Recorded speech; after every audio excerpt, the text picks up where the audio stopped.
చూసినావు కదనే మా కర్మలో తమ్ముడు చూసినావు కదా మరి రమణాన్ని అప్పటికే శంకర్ అని అంటున్నాడు అన్న కర్మలో డేంజర్ అన్న గింత నాకేం తెలుసు అని అంటున్నారు అవి ఇప్పుడు ఏమంటుంది తెలుసా అన్న ఇప్పుడు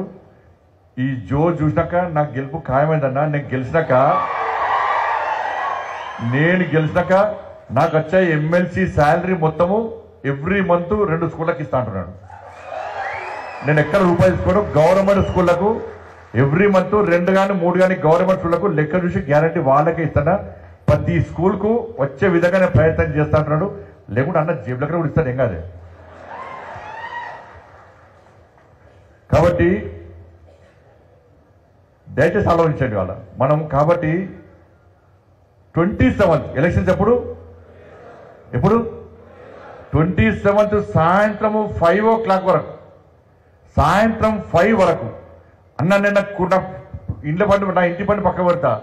నా కుటుంబాన్ని పక్క పెడతా నా వ్యాపారాలు పక్క పెడతా నా ఉద్యోగాన్ని పక్క పెడతా 27th నాడు ఈవినింగ్ 5 వరకు నేను ఎట్టి బస్సులో నా పూర్తి సమయం ఇచ్చి పని చేస్తాను చిత్రన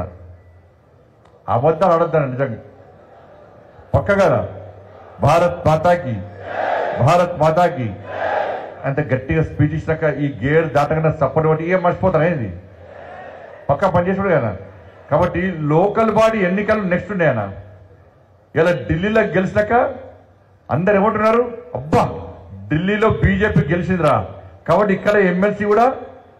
బీజేపీ గెలుస్తుంది అంటలేరా నిజం చెప్పారు అంటలేరా ఇప్పుడు next month elections local body elections ఈ 2 ఎమ్మెల్సీలు మన కరీంనగర్లో గెలిచిన తర్వాత ప్రజలందరూ ఏమనుకుంటారు అరే ఢిల్లీలో బీజేపీ గల్లీలో బీజేపీ కరీంనగర్లో బీజేపీ మనం అది కోటేది బీజేపీకి కట్టుకోడుకుంటారు గ్యారెంటీ కాబట్టి ఈ ఎన్నికలు ఎవరి భవిష్యత్తుకు సంబంధించిన ఎన్నికలు కార్యకర్తల భవిష్యత్తుకు సంబంధించిన ఎన్నికలు అనేవి కాబట్టి కరీంనగర్ ఉమ్మడి జిల్లాలో హైయెస్ట్ ఓట్లు ఉన్నాయి కాబట్టి మిగతా జిల్లాల కార్యకర్తలు ఏమంటుంది తెలుసా అన్న మాకు ఓట్లు తక్కువ ఉన్నాయి కరీంనగర్ ఉమ్మడి జిల్లాలో ఓట్లు ఎక్కువ ఉన్నాయి కాబట్టి మా మాటగా మీ కార్యకర్తలకు చెప్పండి కష్టపడి పనిచేసి గెలిపిమని చెప్పండి మేము కూడా కష్టపడుతున్నాం ఈ 2 ఎమ్మెల్సీలు గెలిస్తే మేము సర్పంచ్ గెలుస్తాము మేము ఎంపీటీసీ గెలుస్తాము మేము జెడ్పీటీసీ గెలుస్తాము మేము వార్డు మెంబర్ గెలుస్తామని చెప్పి ఇవాళ వేరే జిల్లాలకు సంబంధించిన కార్యకర్తలు అందరు కోరుతున్నారు కాబట్టి ఇలా కార్యకర్తల తరఫున మీ అందరికీ 2 చేతులు జోడించి మొక్కుతున్నాను నేనైతే వాళ్ళ కార్యకర్తల తరఫున మనకి గెలవాలన్నా ఎందుకంటే ప్రజలు ఓట్లేయడానికి సిద్ధంగా ఉన్నారు మనం పోయి ప్రజలను ఓటు అడగడమే మన పని కాబట్టి రేపటి నుంచి మీ ప్రాంతాల్లో చేసేది రేపటి నుంచి మీ ప్రాంతాల్లో ఎక్కడ కూడా కనీసం స్తబ్దత ఉండదు ఇప్పటికే లేదు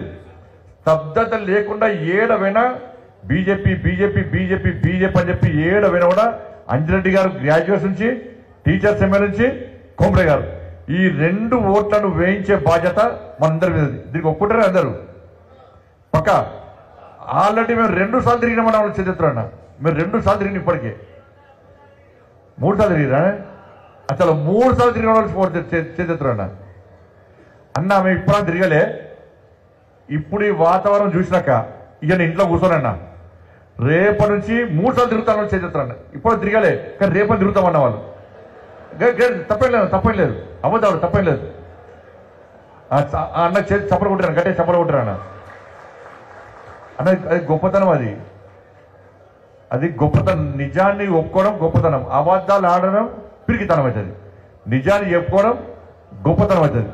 కాబట్టి ఇవాళ ప్రజలందరూ కూడా ఓటేయడానికి సిద్ధంగా ఉన్నారన్న ఎందుకంటే ఇక్కడ ఓట్లు అడగాల్సింది మనము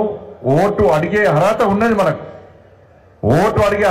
కొంచెం సౌండ్ తగ్గినా కొంచెం బాగా అయిపోయింది సౌండ్ కొంచెం తగ్గి ఓటు అడిగే అర్హత మనకు మాత్రం ఉంది